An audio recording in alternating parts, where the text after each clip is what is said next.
आज महाविकास आघाडीची बैठक होणार। बैठकीला सगळे प्रमुख नेते उपस्थित राहणार। जागा वाटपावर बैठकीत चर्चा होणार असल्याची माहिती। सुधाकर शिंदे समितीचा अहवाल मंत्रालयात सादर। शिंदेंच्या 9 जणांच्या समितीने 9 महिने 5 राज्यांमध्ये जाऊन धनगर आरक्षणासंदर्भात अभ्यास करून हा अहवाल तयार केल्याची माहिती। डॉक्टर सुधाकर शिंदे समितीचा अहवाल वादळी ठरण्याची शक्यता। सूत्रांची माहिती। इतर राज्यांमध्ये धनगर समाजाला आदिवासींची प्रमाणपत्र दिल्याचं अहवालात नमूद। हा अहवाल आज मंत्रिमंडळाच्या बैठकीत समोर येणार। मध्य रेल्वे मार्गावर दिवा आणि कोपरमध्ये पहाटे ओव्हरहेड वायर तुटली होती। त्यामुळे ठाण्याहून कल्याणच्या दिशेने जाणारी रेल्वे सेवा उशिराने, स्लो आणि फास्ट दोन्ही मार्गावरची वाहतूक सध्या उशिराने। बीकेसी ते आरे भुयारी मेट्रोतून 15,000 मुंबईकरांचा प्रवास। पहिल्याच दिवशी 15,713 मुंबईकरांनी प्रवास केला। महाराष्ट्रातील कंत्राटदारांचं आज मंत्रालयासमोर आंदोलन। सरकारकडून 40,000 कोटी रुपयांहून अधिक बिल थकल्याचा कंत्राटदार संघटनेचा आरोप।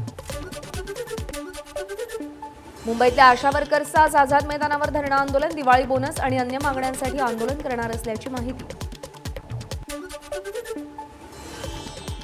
राज्यातील सर्व सहकारी संस्थांच्या निवडणुका आता थेट पुढच्या वर्षीच होणार। आगामी विधानसभा निवडणुकांच्या पार्श्वभूमीवर 31 डिसेंबर 2024 पर्यंत सहकारी संस्थांच्या निवडणुकांना स्थगिती। मुख्यमंत्री एकनाथ शिंदे आणि उपमुख्यमंत्री देवेंद्र फडणवीस आज सोलापूर दौऱ्यावर। मुख्यमंत्री लाडकी बहीण योजनेच्या कार्यक्रमाला हजेरी लावणार। महाविकास आघाडीमध्ये जाण्याचा इशारा देणाऱ्या चिंचवडच्या समर्थकांची अजित पवारांसोबत बैठक। चिंचवडची जागा राष्ट्रवादीला मिळावी, कार्यकर्त्यांची मागणी। अजित पवारांकडून कार्यकर्त्यांची मनधरणी। रामराजे नाईक निंबाळकर आज मुंबईमध्ये चर्चा करणार। रामराजेंच्या शरद पवार पक्षामध्ये प्रवेश करण्याच्या चर्चेवर उपमुख्यमंत्री अजित पवार यांची प्रतिक्रिया।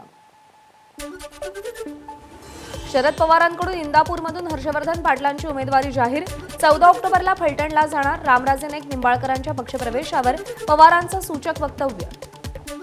हर्षवर्धन पाटलांच्या शरद पवार पक्षातील प्रवेशानंतर प्रवीण माने, अप्पासाहेब जगदाळे आणि भरत शहा नाराज। हर्षवर्धन पाटलांची उमेदवारी रद्द करा, नाहीतर उद्रेक होईल। 11 तारखेला मेळावा घेणार, तिन्ही नेत्यांचा इशारा। इंदापूर विधानसभेची जागा निवडून आणायची म्हणून आम्ही हर्षवर्धन पाटलांना आमंत्रित केलं आणि ते आमच्या पक्षात आले। इंदापूरचं शिवधनुष्य हर्षवर्धन पाटलांच्या हाती, जयंत पाटील यांचं वक्तव्य। हर्षवर्धन पाटील आणि समरजित सिंग घाटगेंनी दिल्या घरी सुखी राहावं। शरद पवारांच्या राष्ट्रवादीत पक्षप्रवेश केल्यानंतर आमदार अमोल मिटकरींचा टोला। विधानसभेचे उपाध्यक्ष नरहरी झिरवाळ यांचा मुलगा गोकुळ झिरवाळ शरद पवारांच्या भेटीला इच्छुक म्हणून गोकुळ झिरवाळ मुलाखत देणार। अनेक जिल्ह्यांच्या मुलाखती झाल्या, परंतु कर्जत जामखेडमधून आपण एकटेच इच्छुक। रोहित पवारांचं वक्तव्य। पक्षप्रमुख जे ठरवतील ते अंतिम असेल, रोहित पवार यांची प्रतिक्रिया। रश्मी शुक्लांना पोलीस महासंचालक पदावरून हटवा। काँग्रेसचे प्रदेशाध्यक्ष नाना पटोलेंचं निवडणूक आयोगाला स्मरणपत्र। शुक्लांची मुदतवाढ आगामी निवडणुकीत सत्ताधाऱ्यांना फायदा पोहोचवणारी, पटोलेंचं वक्तव्य। दसरा मेळाव्याच्या तयारीसाठी ठाकरे गटाची पोलिसांसोबत बैठक। मेळाव्याच्या आयोजनाबाबत पोलिसांना माहिती दिली। अनिल देसाई यांची माहिती। 2.5 वर्षात महाविकास आघाडीच्या सरकारनं त्यांची कामे दाखवावी। आम्ही 2 वर्षातली कामं दाखवतो। मुख्यमंत्री एकनाथ शिंदेंचं आव्हान। विधानसभेत पूर्ण बहुमतासह निवडून येईल, शिंदेंना विश्वास। सुरुवातीची 2.5 वर्ष उद्धव ठाकरेंना मुख्यमंत्रीपद देण्यासाठी भाजप तयार होतं, पण तरीही ठाकरे राष्ट्रवादीसोबत गेले। एबीपी माझाच्या कार्यक्रमात संजय शिरसाट यांचा गौप्यस्फोट। पाचोरामध्ये शिवसेनेच्या निर्धार मेळाव्याला भाजप पदाधिकाऱ्यांची गैरहजेरी। पालकमंत्री गुलाबराव पाटलांनी आपल्या भाषणात खंत व्यक्त केली। जालन्यामध्ये विधानसभेसाठी इच्छुक उमेदवारांच्या मुलाखती दरम्यान गोंधळ। विद्यमान काँग्रेस आमदार कैलास गोरंट्याल आणि काँग्रेस नेते अब्दुल हाफिज यांच्या समर्थकांमध्ये गदारोळ। हा गोंधळ नव्हता, तो उमेदवारांनी केलेलं शक्ती प्रदर्शन होतं। कार्यकर्त्यांनी आपापल्या उमेदवाराला सपोर्ट करण्यासाठी घोषणाबाजी केली। डॉक्टर शोभा बच्छाव यांचं वक्तव्य। सांगलीच्या तासगावमध्ये आजी माजी खासदारांमध्ये जोरदार खडाजंगी। तासगाव नगरपालिकेच्या नवीन वास्तू उद्घाटन प्रसंगी खासदार विशाल पाटील आणि माजी खासदार संजय काका पाटलांमध्ये श्रेयवादावरून राडा। सांगलीच्या तासगाव नगरपालिकेच्या नवीन वास्तू उद्घाटन प्रकरणी आजी माजी खासदारांमध्ये वाद. काही जणांकडून आजच्या कार्यक्रमामध्ये नौटंकी, जशास तसं वागण्याची भूमिका पुन्हा घेतली. माजी खासदार संजय काका पाटील यांची प्रतिक्रिया.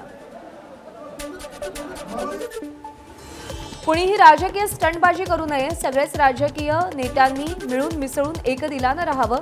तालुक्यामध्ये शांतता राखावी. तासगावमधल्या गोंधळानंतर पालकमंत्री डॉक्टर सुरेश खाडेंची प्रतिक्रिया.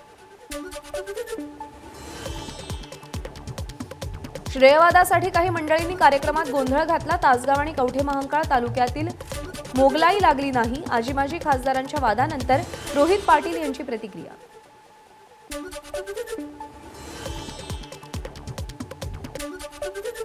अमरावतीच्या दर्यापूरमध्ये आम्हाला बाहेरचा उमेदवार नको. शिंदे गटाचे अभिजित अडसूळ यांचं नाव न घेता माजी खासदार नवनीत राणांची टीका. दर्यापूरच्या जागेवर शिवसेनेचा दावा. एकदा गप्प राहिलो, आता राहणार नाही. महायुती आणि राणा दाम्पत्याला अडसूळ यांचा इशारा. अमरावतीमध्ये अभिजित अडसूळ आणि नवनीत राणा यांच्यातील वाद पुन्हा समोर. दर्यापूरमध्ये साड्या वाटप करून नवनीत राणा स्वतः उभं राहण्याच्या प्रयत्नात. अडसूळ यांची टीका. सोलापूरमध्ये उपमुख्यमंत्री देवेंद्र फडणवीस यांचा ताफा अडवत भंडारा उधळण्याचा प्रयत्न. सोलापूर विमानतळाहून मंगळवेढ्याकडे जात असताना धनगर कार्यकर्त्यांकडून ताफा अडवण्याचा प्रयत्न. संबंधितांना पोलिसांनी ताब्यात घेतलं.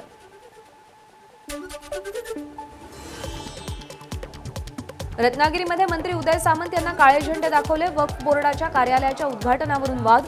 हिंदुत्ववादी संघटनांनी काळे झेंडे दाखवले. अकोल्याच्या हरिहरपेठ भागामध्ये क्षुल्लक करणावरून 2 गटात वाद. आतापर्यंत 50 संशयित ताब्यात. रात्रभर पोलिसांचं कोंबिंग. शहरामध्ये तणावपूर्ण शांतता.